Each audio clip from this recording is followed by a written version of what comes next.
Hello నమస్తే welcome to our channel Amsterdam అమ్మాయి. ఇవాళ మనం గుమగుమలాడే పాలకూర చికెన్ కర్రీ చేసుకుందాం. దీనికి మొదటగా మనం ఒక ప్యాన్ని స్టవ్ మీద ఉంచుకొని ఒక 1 స్పూన్ ఆయిల్ని వేసుకోవాలి.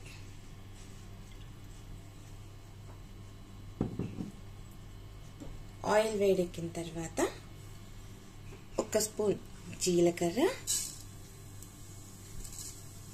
ఒక 3 పచ్చిమిర్చి వేసుకోవాలి.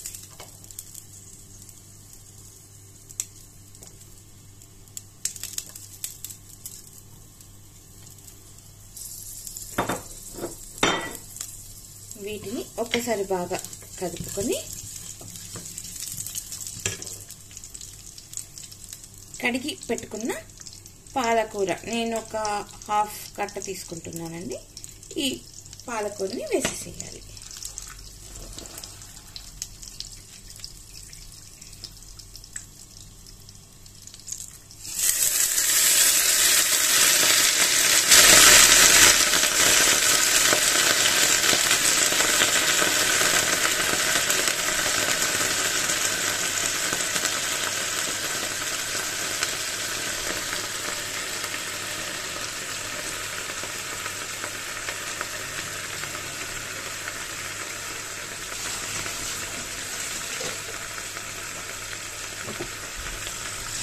మనం దీన్ని మధ్య మధ్యలో కదుపుకుంటూ రావాలి. ఇప్పుడు పాలకూర అది ఉడుకుతోంది కదండి. మీన్వైల్ మనము ఆల్రెడీ కట్ చేసి కడిగి పెట్టుకున్న 1 కిలో చికెన్ని తీసుకుంటున్నాను. మనం దీనికి ఇప్పుడు 1 టేబుల్ స్పూన్ అల్లం వెల్లుల్లి పేస్ట్,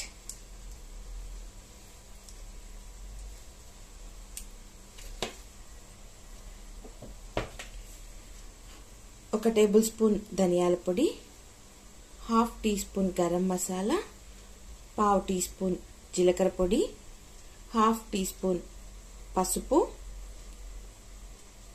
1/2 టేబుల్ స్పూన్ కారం, రుచికి తగినంత ఉప్పు. నేను ఇక్కడ కారం కొంచెం తక్కువ తీసుకుంటున్నానండి, ఎందుకంటే ఆల్రెడీ మనం పాలకూరతో పాటు పచ్చిమిర్చి కూడా వేస్తున్నాము. వీటిని అన్ని వేసేసి వీటితో పాటు ఒక చిన్న పెరుగు, ఇది ఒక బిగ్ 2 టేబుల్ స్పూన్స్ వస్తుందండి. సో దీన్ని కూడా వేసి బాగా కలిపి పెట్టేసుకుంటున్నాను.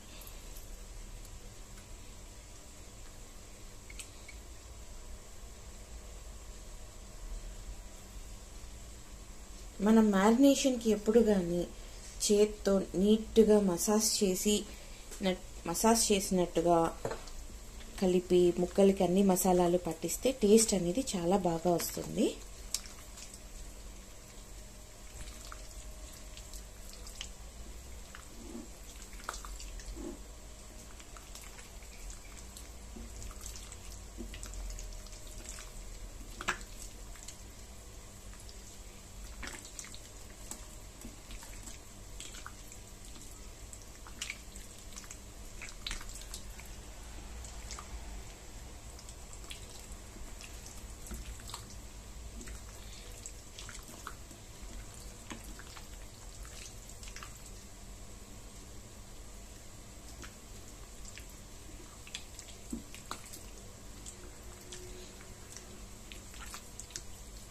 నేను జీలకర్ర పొడి కూడా కొద్దిగానే తీసుకున్నానండి, ఎందుకంటే పాలకూరతో పాటు కొద్దిగా పచ్చిమిర్చి, కొంచెం జీలకర్ర కూడా మనం వేయించి దాని తర్వాత మిక్సీ పట్టుకుంటున్నాము.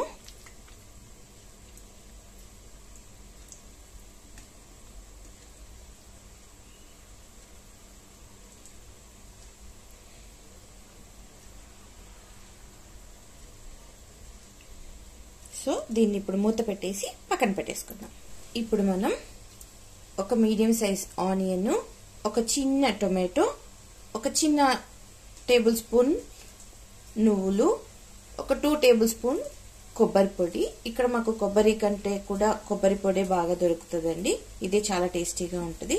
సో వీటినన్నిటినీ కలిపి మనం మిక్సీ జార్లో వేసుకుని గ్రైండ్ చేసేసుకుందాం.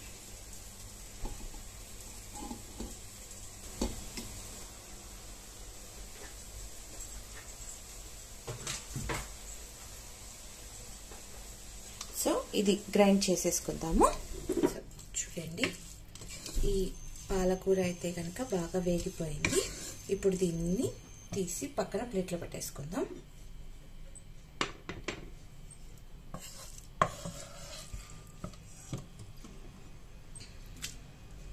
ఇది బాగా చల్లారిన తర్వాత మనం గ్రైండ్ అయితే చేసుకోవాలి. ఇప్పుడు దీనిలోకి మనం కొద్దిగా ఒక 2 స్పూన్స్ ఆయిల్ వేసుకోవాలి.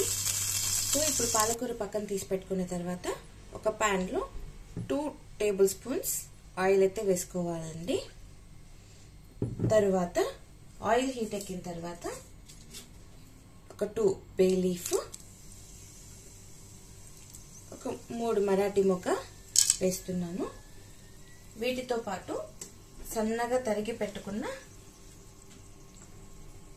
ఉల్లిపాయ ముక్కలు వేసేస్తున్నాను. ఈ ఉల్లిపాయలు సాఫ్ట్గా వేగే వరకు మనం వేపుకుంటూ ఉండాలండి, కలుపుతూ వేపుతూ ఉండాలి. చూసారు కదా, ఉల్లిపాయలు సాఫ్ట్గా వేగిపోయాయండి. ఇప్పుడు ఇందాక మనం గ్రైండ్ చేసి పెట్టుకున్నాం కదండి, ఒక ఉల్లిపాయ, చిన్న టొమాటో, కొబ్బరి, నువ్వులు, ఆ పేస్ట్ని వేసేసుకుందాం. దీన్నైతే మీడియం ఫ్లేమ్లోనే వేయించుకోవాలండి, ఎందుకంటే కొబ్బరి నువ్వులు ఉంటాయి కదా, లేకపోతే అడుగున మాడే ఛాన్సెస్ ఎక్కువగా ఉంటాయి. సో ఇప్పుడు ఈ మసాలా అంతా బాగా వేగిన తర్వాత ఇందాక మనం వేయించి పెట్టుకొని గ్రైండ్ చేసుకున్న పాలకూర, పచ్చిమిర్చి అండ్ జీలకర్ర పేస్ట్ని వేసేసుకోవాలి. చూడండి, ఇలా బాగా మిక్స్ చేసుకోవాలి. ఈ 2 మసాలాలు బాగా మిక్సప్ అయిపోయిన తర్వాత మనం ముందుగా కలిపి మ్యారినేట్ చేసుకున్న చికెన్ ఉంది కదా, దీన్ని మొత్తం వేసేసుకోవాలి.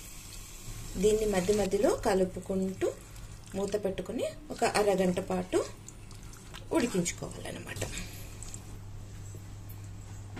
సో మనకి కావాల్సిన కన్సిస్టెన్సీలో వాటర్ని యాడ్ చేసుకుని ఒక 10 మినిట్స్ ఉడికించుకుంటే సరిపోతుంది. మూత పెట్టేస్తున్నాను. మనకు పాలకూర చికెన్ కర్రీ రెడీ అయిపోయింది.